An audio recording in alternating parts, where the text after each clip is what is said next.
자, 반갑습니다. 배종찬 교수의 맛있는 더운 이야기의 배종찬입니다. 자, 여러분 반갑습니다. 갭 투자나 다주택자를 대상으로 하는 징벌적 철퇴 규제 대책이 나올 것 같은데요.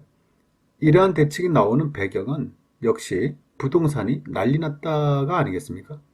다주택자들이나 현금 부자들 입장에서 본다면 부동산을 사기 위해서 난리가 났죠. 분양권 시장이 됐든 아니면 오래된 아파트가 됐든 강남이든 뭐 지방이든 가리지 않고 돈 많은 사람들은 부동산을 사기 위해서 좀 난리가 난 것 같고요. 무주택자들이나 서민들 입장에서 본다면 오르는 집값에 깜짝 놀라서 또 난리가 나는 거죠. 집값이 올라도 너무 많이 오른다는 거예요. 한 7억짜리가 1년 만에 뭐 9억, 10억 되고 지방에 있는 아파트 2억, 3억짜리가 갑자기 1년 사이에 3억, 4억이 되는 이런 시대가 도달됨으로써 뭐 난리 난 거죠, 다들. 이 상태에서 주택이 없는 경우에 전세금까지 올려달라고 한다니 무주택자나 서민들 입장에서 본다면 놀라움을 떠나서 이제는 분노의 가정에 있는 그런 가정이지 않을까요?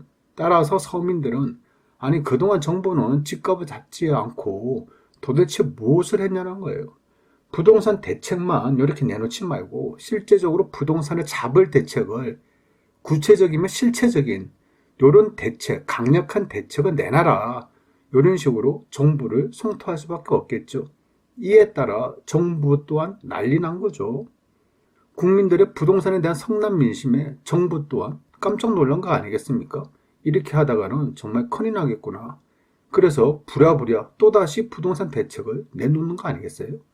그러다 보니까 부동산으로 인하여 가진 자가 됐든 못 가진 자가 됐든 정부 또한 부동산으로 인해서 난리가 났다는 거예요. 아마도 이번 대책에서는요, 다주택자와 갭 투자자에 대한 징벌적 규제 정책이 나올 것 같은데 아마도 강력한 철퇴와 같은 그런 대책이 나올 것 같아요. 철퇴라. 철퇴를 생각하면 고려 말 선주교가 생각나죠. 정몽주와 이방원의 갈등이 마지막 현장은 바로 선주교가 되지 않겠습니까? 결국 정봉주가 철퇴를 맞고 죽고 고려 왕조가 붕괴가 됐다라고 말씀을 드릴 수 있겠죠. 갑자기 철퇴 이야기를 하니 무섭죠? 그래요. 아무튼 정부가 곧 발표할 부동산 규제 정책 그 내용을 한번 생각해 봐야죠. 만약에 요번에 나오는 부동산 규제 정책이 진짜 철퇴와 같다라고 한다면 그에 따라 대비를 좀 하셔야 되겠죠. 그런데 철퇴가 알고 보니까 사탕철퇴였다. 달콤했다 오히려. 그러면 일단은 맛있게 먹어야겠죠. 그래요. 지금부터 정부가 생각하는 다주택자 갭 투자자들에 대한 징벌적 규제 정책의 시나리오에 대해서 한 번씩 알아보도록 할게요. 먼저 시나리오 첫 번째인데요. 규제 지역과 취득세 부분인데요. 조정 대상 지역이 추가로 지정된다. 아주 이건 뭐 기본적인 사항이겠죠. 많이 오른 지역에 대해서는 또다시 추가로 지정하겠다. 그러면 풍선 효과가 지속적으로 일어날 가능성이 많겠죠. 또한 다주택자 취득세 인상이 됐었죠. 그래서 다주택자 1가구 4주택일 때는 취득세가 1%에서 4%대로 이제 올라가게 되는 거죠. 그런데 이를 4주택에서 3주택으로 축소할 수가 있다는 얘기예요. 그래서 부동산을 거래하는 거래세, 즉 취득세를 인상하는 효과가 여기서 발생이 된다고 볼 수가 있겠죠. 또한 보유세 측면, 즉 종합부동산세 측면에서는 1주택자 조정 대상 지역 외에 2주택 보유자에 대해서는 종합부동산세를 0.1%에서 0.3% 인상을 하고요. 3주택자 이상이거나 조정 대상 지역의 2주택자 보유자는 0.2%에서 0.8% 인상을 예상하고요. 조정 대상 지역 내 2주택자 종합부동산세 세부담 상한선이 200%에서 300%로 인상하겠다는 거겠죠. 아마도 이런 정책으로 끝이 난다면 아마 시장의 반응은요. 또 이것도 대책이냐? 그래요. 아마 성남 민심들이 더 정부를 성토하지 않을까라는 그런 생각을 해볼 수가 있겠죠. 그래서 아마 요거 대책보다는 좀 더 강력한 대책을 써야 되지 않을까요? 그러한 의미에서 본다면 시나리오 두 번째는요. 규제 지역과 취득세 부분인데요. 조정 대상 지역을 투기 가열 지역을 수도권 전 지역과 지방의 일부 지역에 대해서 지정을 할 가능성이 많아 보인다는 얘기예요. 그러면 좀 세죠. 수도권 전 지역이다. 물론 휴전선 쪽 라인, 그쪽 라인은 빼고 전 지역으로 다 묶어버리면 아마 풍선 효과가 지방으로 흘러갈 가능성이 좀 많아 보이겠죠. 그런데 아무튼 서울과 수도권 전 지역을 다 묶어버림으로써 그 효과는 좀 지대하다라고 말씀을 드릴 수 있을 것 같고요. 다주택자 취득세 인상, 아까 말씀드렸죠. 1%에서 4%를 시나리오 첫 번째에서는 현재 4주택자를 3주택으로 하는 거고, 제가 보는 시나리오 두 번째에서는 현행 4주택을 2주택자, 즉 일시적인 1가구 2주택이든 그냥 2주택자든 간에 그냥 취득세를 4%로 만약에 지정을 한다면 아마 거래세 부분에 대해서, 즉 취득세 부분에 대해서 좀 규제를 한다라고도 볼 수가 있다는 얘기예요. 뭐라고 말씀드릴까요? 어떻게 보면 취득세나 양도소득세 무서워서 집 사지 말라는 그러한 신호라고도 볼 수도 있다는 얘기겠죠. 또한 보유세 측면에서 본다면요. 1주택자 조정 대상 지역 외 2주택 보유자 0.6%에서 3%인데요. 이 3%까지도 추가적으로 인상할 수도 있을 것 같고요. 3주택자 이상 조정 대상 지역 2주택자 보유자를 0.8%에서 4%인데요. 이것 또한 추가적으로 인상할 가능성이 많다라고도 볼 수도 있겠죠. 그리하여 종합부동산세, 즉 보유세 부분에서 강력한 규제, 억제를 피겠다는 그러한 정부의 의도를 볼 수가 있겠죠. 물론 공시가격 현실화율 인상, 이것 또한 마찬가지죠. 실제 거래되는 아파트 금액은 10억인데 우리나라의 공동주택 공시가격은 대략적으로 7억 5천 내지 8억 선에서 좀 설정되지 않습니까? 따라서 이런 공시가격을 현실화율에 맞게 10억 근접해서 이렇게 인상을 할 수도 있다는 얘기예요. 그리고 양도소득세 부분인데요. 주택에 한해서요, 1년 미만의 양도소득세 40% 납부합니다. 즉, 오늘 사가지고 한 몇 달 뒤에 팔았다. 그러면 양도소득세가 40% 부과인데요. 이건 너무 약하다는 거예요. 그래서 1년 미만의 단기 거래를 50%로 인상할 가능성이 있어 보이고요. 또한 주택에 한해서 1년 이상, 즉 1년 이상만 보유를 했다면 누진 가세거든요. 그러면 여러분 아시다시피 누진 가세라는 거는 양도 차익에 따라서 6에서 42%의 세금을 부과하지 않습니까? 그래서 1년 이상만 아파트를 사서 가지고 있으면 양도소득세가 적게는 6%, 15%, 많게는 40%대의 양도소득세를 부담한다는 얘기죠. 그런데 이를 1년 미만은 50%, 2년 미만은 40%로 중과를 하게 되면 1년이든 2년이든 단기 매매자들에 대해서 양도소득세 부분에 대해서 규제가 강화됐다라고 말씀을 드릴 수가 있다는 얘기예요. 아마 1인식으로 바뀌게 되면 양도소득세를 다소 무소화할 가능성이 많아진다라고 말씀을 드릴 수가 있겠죠. 또한 1주택자들에 대한 장기보유 특별공제 요건을 강화하고요. 다주택자들에 대한 장기보유 특별공제를 축소를 하게 된다면 결국 양도소득세를 많이 거두겠다는 거 아닙니까? 그렇죠. 따라서 이러한 대책이 나오게 되면요. 비교적 이건 뭔가 세긴 센 것 같은데 그런데 뭐가 이리 복잡해? 라고 이렇게 생각하실 수 있다는 얘기예요. 그래요. 그리고 과연 이러한 대책이 가열된 부동산 시장에 통할 수 있을까라고 생각들 하실 수도 있을 것 같아요. 그래서 마지막 세 번째 시나리오는요. 규제 지역에 대해서는 조정 대상 지역을 수도권, 전 지역과 광역시, 요 광역시까지 포함을 시킨다면 좀 어느 정도 시장에 대해서 충격이 있을 수가 있겠죠. 다주택자 취득세 인상 또한 현재 4주택자 이상에서 2주택자로 취득세를 이렇게 올릴 수도 있다라고 생각이 들고요. 종합부동산세 부분에 대해서는 시나리오 두 번째에다가 종합부동산세 공제가 1주택자는 9억 아닙니까? 그리고 다주택자는 6억인데요. 요 다주택자들에 한해서 6억을 3억으로 공제금액을 확 낮출 수가 있다는 얘기예요. 또한 임대사업자 종합부동산세 면제에서 임대사업자라고 하더라도 종합부동산세를 가세하게 납부하게끔 한다면 요것 또한 좀 영향이 좀 높다라고 말씀을 드릴 수 있겠죠. 여기에다가 양도소득세 부분인데요. 시나리오 2번에다가 임대사업자의 세제 혜택까지 축소가 된다면 결국 임대사업자들은요, 종부세도 부과가 되고 주택 두 채 이상 임대 시에는 소득세, 법인세까지 가세가 됨으로써 임대사업자의 혜택이 거의 많이 상실하는 거 아니겠습니까? 말 그대로 임대사업자 분들 입장이라면 부동산 규제 정책 중에서 센 철퇴로 맞았다라고도 이렇게 말씀을 하실 수가 있을 것 같아요. 따라서 이러한 부동산 시나리오 3번과 같은 부동산 규제 정책이 나오게 되면요, 부동산 시장에서는 상당한 충격을 받을 것으로 생각이 든다는 얘기죠.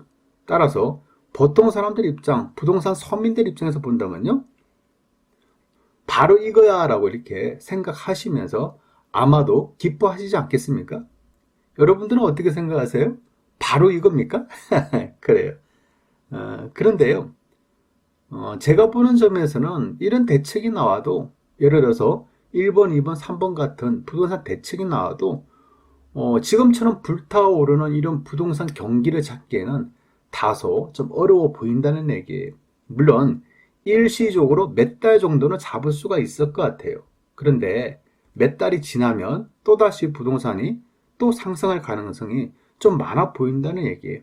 그만큼 부동산 시장이 굉장히 뜨겁다라고 말씀을 드릴 수가 있다는 얘기예요. 그래서 제가 생각하는 가장 확실한 부동산 규제 대책은요, 뭐니 해도 전국의 투기 과열지구로 지정하는 거예요. 전국적인 투기 과열지구로 지정이 되면 돈의 도미노 현상, 투자처의 풍선 효과가 일어날 수가 없다는 얘기예요. 아니, 전국적으로 다 묶여붙는데 어디 가서 무엇을 투자하냐는 거죠. 거기에다가 1년 미만, 2년 미만 양도소득세가 중과가 되고, 또한 장기보유 특별공제가 축소가 되고, 보유세가 늘어나고 거래세가 늘어난다. 결국 세금이 늘어나는데 전국이 다 투기과열지구로 묶였다. 실거주도 해야 된다. 이러면 부동산 투기가 많이 사그라진다는 얘기겠죠. 또한 전국적인 분양가 상한제를 시행해야 된다는 얘기예요. 지금처럼 부동산 가격, 오래된 아파트가 됐든 신축 아파트가 됐든 이처럼 급등한 이유가 뭐가 있겠습니까? 분양가 상한제를 풀어주게 됨으로써 건설회사는 당연히 고분양가를 때릴 수밖에 없겠죠. 아파트가 새로 짓는 아파트가 고분양가면 기존에 있는 오래된 아파트 또한 저 아파트를 봐라, 저런 위치에 새로 지었다는 아파트라는 저런 특징 하나 가지고도 저렇게 높은 분양가가 책정된다. 따라서 우리 아파트가 저평가됐다. 가격을 올려받자. 이렇게 되는 거 아니겠어요? 결국 분양가 상한제가 시행된다면 그냥 전국적으로 다 잡아야 된다는 얘기예요. 그리고 다주택자들이나 갭투자자, 그리고 단기 매매를 하시는 분들, 이런 분들에 대해서 양도소득세를 무려 80%를 징수한다는 거예요. 엄청나죠? 만약에 양도소득세가 80%다. 이거는 제가 예전 방송에 통해서도 양도소득세가 80%가 된다면 아마 부동산 시장이 그렇게 투기?